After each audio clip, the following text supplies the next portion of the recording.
Subscribe now and press the bell icon. Never miss an update. Exercise 3.1 problem number 1 பாருங்க. How will you describe the position of your table lamp on your study table to another person? So ஒரு study table மேலே இருக்கிற ஒரு லேம்போடைய பொசிஷனை இன்னொரு பர்சனுக்கு எப்படி நாம் எக்ஸ்பிளைன் பண்ணுறது, இந்த பொசிஷன் வந்து எங்கே இருக்குது அப்படின்ட்டு நம்ம எப்படி எக்ஸ்பிளைன் பண்ணுறது. ஸோ இதுதான் வந்து பார்த்திங்க அப்படின்னா கொஷின். ஓகேங்களா? ஸோ இப்போது இதில் நான் வந்து என்ன பண்ண போகிறேன் அப்படின்னா, இதுதான் என்னுடைய ஸ்டடி டேபிள். இதில் நான் என்ன பண்ண போகிறேன் அப்படின்னா ஒரு லேம்ப் வரைஞ்சிக்கிறேன். ஸோ இந்த இடத்துல தான் வந்து பார்த்திங்க அப்படின்னா லேம்ப் இருக்குது. ஸோ இதுதான் லேம்போடைய பொசிஷன். ஓகேவா? ஸோ இதை நான் ஓன்னு எடுத்துக்கிறேன், இந்த பாயிண்ட்டை வந்து ஏன்னு எடுத்துக்கிறேன், இந்த பாயிண்ட்டை வந்து பின்னு எடுத்துக்கிறேன், இப்போ இந்த பாயிண்ட் வந்து சின்னு எடுத்துக்கிறேன். ஓகேவா? ஸோ இதில் லெட்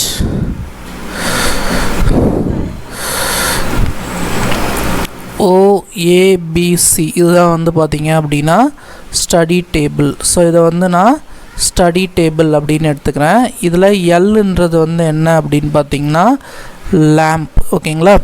ஸோ இப்போ இந்த லேம்ப் வந்து பார்த்திங்க அப்படின்னா இந்த ஓசியிலேருந்து ஏ டிஸ்டன்ஸ் வந்து தள்ளி இருக்குது அப்படின்னு வச்சுக்கோங்க. ஸோ லெட் எல் வந்து பார்த்திங்க அப்படின்னா A units away from OC. So ஓசியிலேருந்து ஏ யூனிட்ஸ் தள்ளி இருக்குது அப்படின்னு எடுத்துக்கோங்க.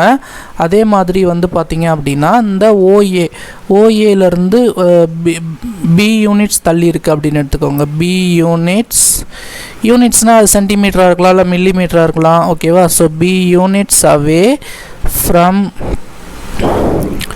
ஓஏ.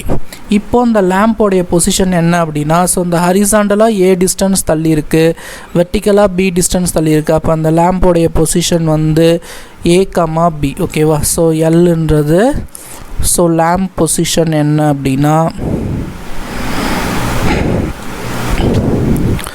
லேம்ப் பொசிஷன் வந்து ஏ கமா பி. ஓகேவா? இப்படி தான் நம்ம எக்ஸ்பிளைன் பண்ண முடியும். ஆக்சுவலாக இது ஒன்றும் கிடையாது.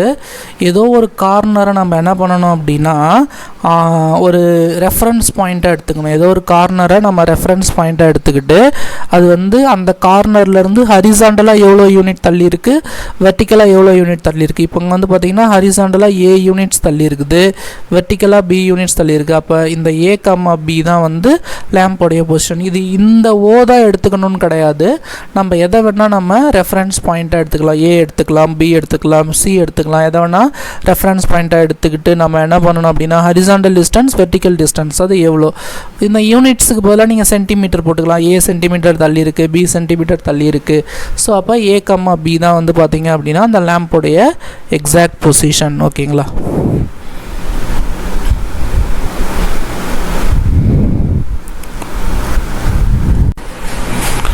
ப்ராப்ளம் நம்பர் 2 பாருங்கள். ஒரு ஸ்ட்ரீட் பிளான் கொடுத்துருக்காங்க. A city has 2 main roads which crosses each other at center of the city. So ஒரு சிட்டியில் 2 மெயின் ரோடு இருக்குது. அந்த 2 மெயின் ரோடு வந்து பார்த்திங்கன்னா சென்டர் ஆஃப் த சிட்டியில் கிராஸ் ஆகுது.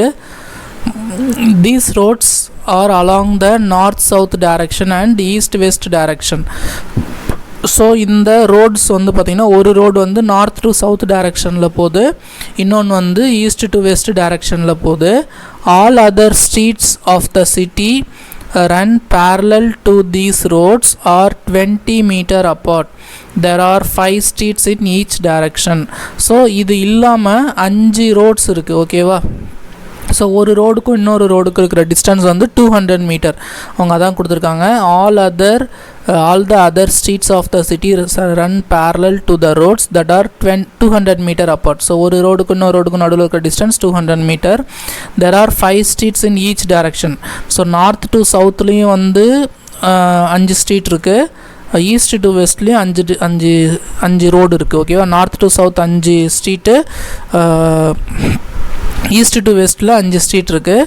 Using 1 centimetre equal to 200 metre draw a model of the city on your notebook. So இதை நம்ம என்ன பண்ண சொல்லியிருக்காங்கன்னா 1 சென்டிமீட்டர் ஈக்குவல் டு 200 மீட்டர்னு எடுத்துக்கிட்டு இந்த மாடல் வரைய சொல்லியிருக்காங்க. Represent the road streets by single line. So இந்த ரோட் ஸ்ட்ரீட்ஸை சிங்கிள் லைனாக நம்ம ரெப்ரசன்ட் பண்ண சொல்லியிருக்காங்க. There are many cross streets in your model. So இந்த மாதிரி போடும்போது நமக்கு நிறைய கிராஸ் ஸ்ட்ரீட்ஸ் வரும். A particular cross street is made by 2 streets, one running in the north-south direction and another in the east-west direction. So ஒரு ஸ்ட்ரீட்டுமே ஒரு கிராஸுமே வந்து பார்த்திங்கன்னா 2 ரோடால் கிராஸ் ஆகும். ஒன்று வந்து நார்த்து சவுத்து போகிற ரோடு, இன்னொன்று வந்து ஈஸ்ட் டு வெஸ்ட் போகிற road, north south east west. So அந்த 2 ரோடால் தான் ஒரு கிராஸ் கிடைக்கும். Each street is referred to the following manner. So ஒரு ஸ்ட்ரீட்டை இந்த மாதிரி ரெஃபர் பண்ண சொல்கிறாங்க. So second street running in the north south direction, fifth street running in the east west direction. So second street north west டைரக்ஷனில், fifth street east west direction, second street north south, fifth street east west. So இந்த ரோடை வந்து நம்ம 2,5 அப்படின்ட்டு நம்மளை இது பண்ண சொல்கிறாங்க. ஓகேங்களா, 2,5ன்னு மார்க் பண்ண சொல்கிறாங்க. ஸோ ஆக்சுவலாக நீங்கள் அந்த கொஷின் பார்த்தீங்கன்னா உங்களுக்கு இந்த டயக்ராம் பார்த்தீங்கன்னா உங்களுக்கு கிளியராக புரிஞ்சிடும். ஸோ இதுதான் வந்து பார்த்திங்கன்னா மெயின் ரோடு. ஸோ இது வந்து நார்த்துன்னு எடுத்துக்கிறேன், இதை வந்து நான் சவுத் அப்படின்னு எடுத்துக்கிறேன். இது வந்து நார்த் சவுத், இதுதான் வந்து பார்த்திங்கன்னா மெயின் ரோடு. இது இல்லாமல் இன்னொரு மெயின் ரோடு இருக்குது. அது வந்து பார்த்திங்கன்னா ஈஸ்ட்லேருந்து வெஸ்ட்டுக்கு போகுது, ஈஸ்ட்லேருந்து வெஸ்ட்டு. ஸோ இது ரெண்டும் இந்த கிராஸ் ஆகிற இடம் தான் வந்து சென்டர் ஆஃப் த சிட்டி. அது வந்து நான் ஓ அப்படின்னு எடுத்துக்கிறேன். இதுதான் வந்து centre of the city. So இது இல்லாமல் 5 பேரலல் ஸ்ட்ரீட் போகுது. அது வந்து நார்த் சவுத் டைரக்ஷன்லேயும் 5 பேரலல் ஸ்ட்ரீட் இருக்குது. நார்த் சவுத் டைரக்ஷன்லேயும் 5 பேரலல் ஸ்ட்ரீட் இருக்குது.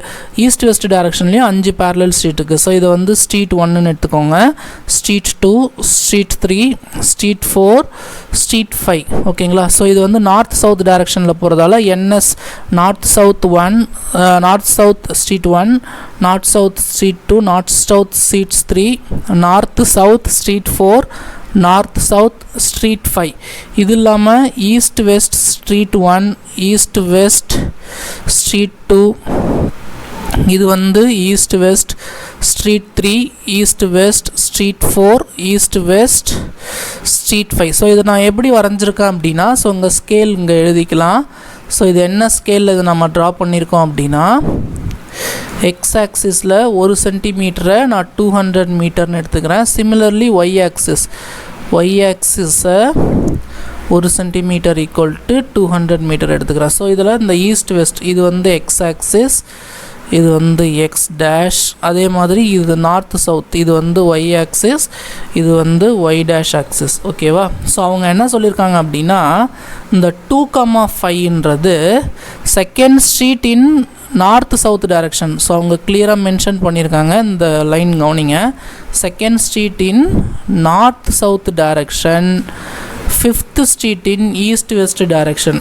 ஸோ ஈஸ்ட் வெஸ்ட்டில் ஃபிஃப்த் ஸ்ட்ரீட்டும், ஈஸ்ட் வெஸ்ட்டில் ஃபிஃப்த்து ஸ்ட்ரீட்டும், நார்த் சவுத்தில் செகண்ட் ஸ்ட்ரீட்டும் மீட் ஆகும்போது நமக்கு ஒரு பாயிண்ட் கிடைக்கும். அந்த பாயிண்ட் தான் வந்து 2,5 அப்படின்னு கொடுத்துருக்காங்க. அதாவது நார்த் சவுத்தில் இது செகண்ட் ஸ்ட்ரீட்டாக இருக்கா, ஈஸ்ட் வெஸ்ட்டில் ஃபிஃப்த்து ஸ்ட்ரீட்டாக இருக்கா, இது ரெண்டும் மீட் பண்ணுற பாயிண்ட்டை நீங்கள் என்ன எடுக்கணும் அப்படின்னா 2,5ன்னு எடுங்க அப்படின்னு சொல்லியிருக்காங்க. கொஷினை நல்லா படிங்க, கிளியராக மென்ஷன் பண்ணியிருக்காங்க பாருங்கள்.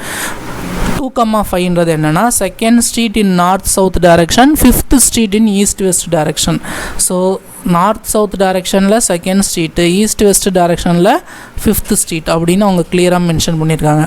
How many cross streets can be referred 4,3. இப்போ இதே மாதிரி 4,3னா நார்த் சவுத்தில் 4, ஈஸ்ட் வெஸ்ட்டில் 3. அது எங்கே இருக்குதுன்னு பாருங்கள். நார்த் சவுத்தில் 4, ஈஸ்ட் வெஸ்ட்டில் 3.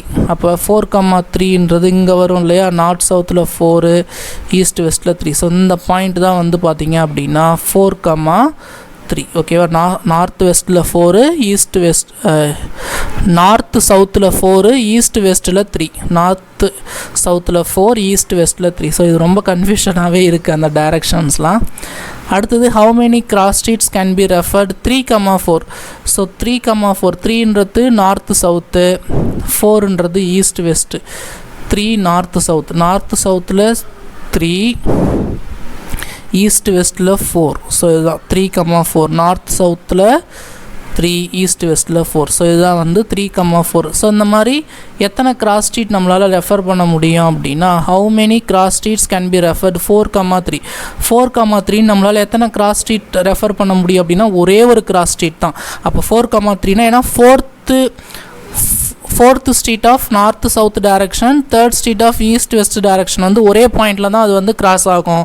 ஸோ அப்போ இதில் வந்து ஒரே ஒரு கிராஸ் தான் நம்மளால் என்ன பண்ண முடியும், ரெஃபர் பண்ண முடியும். So how many cross streets can be refer 3,4னா இதுலேயும் வந்து ஒரே ஒரு கிராஸ் தான் நம்மளால் என்ன பண்ண முடியும், ரெஃபர் பண்ண முடியும். ஏன்னா பாருங்கள் 3,4ன்றது third in north south direction, fourth in east west direction. So இது வந்து நீங்கள் நல்லா தெரிஞ்சுக்கோங்க ஓகேவா. ஸோ இந்த கிராஃப் வந்து பார்த்தீங்க அப்படின்னா கிராஃப் நோட்டில் நீங்கள் இந்த மாதிரி ட்ரா பண்ணிக்கோங்க. ஸோ இந்த மாதிரி ஒரு கிராஸுக்கும் நம்ம ஒரு பாயிண்டால் தான் நம்மளால் என்ன பண்ண முடியும், ரெஃபர் பண்ண முடியும். இப்போ 4,3னா நம்ம 2 கிராஸ் ஸ்ட்ரீட் வரும் அப்படின்லாம் கிடையாது. 4,3னா ஒரே ஒரு கிராஸ் ஸ்ட்ரீட் தான். நார்த் சவுத்தில் 4th கிராஸ் ஸ்ட்ரீட், நார்த்து சவுத்தில் 4th ஒன்றும் ஈஸ்ட் வெஸ்ட்டில் 3rd ஒன்றும் மீட் ஆகிற இடம் தான். ஸோ இதுதான் நார்த்து சவுத்தில் 4th 1, ஈஸ்ட் வெஸ்ட்டில் 3rd 1 மீட் ஆகிற பாயிண்ட். ஸோ இதை இந்த மாதிரி நம்ம மார்க் பண்ணலாம். அந்த மாதிரி ஒரு ஸ்ட்ரீட் தான் நம்மளால் என்ன பண்ண முடியும், மார்க் பண்ண முடியும். Okay, thank you students.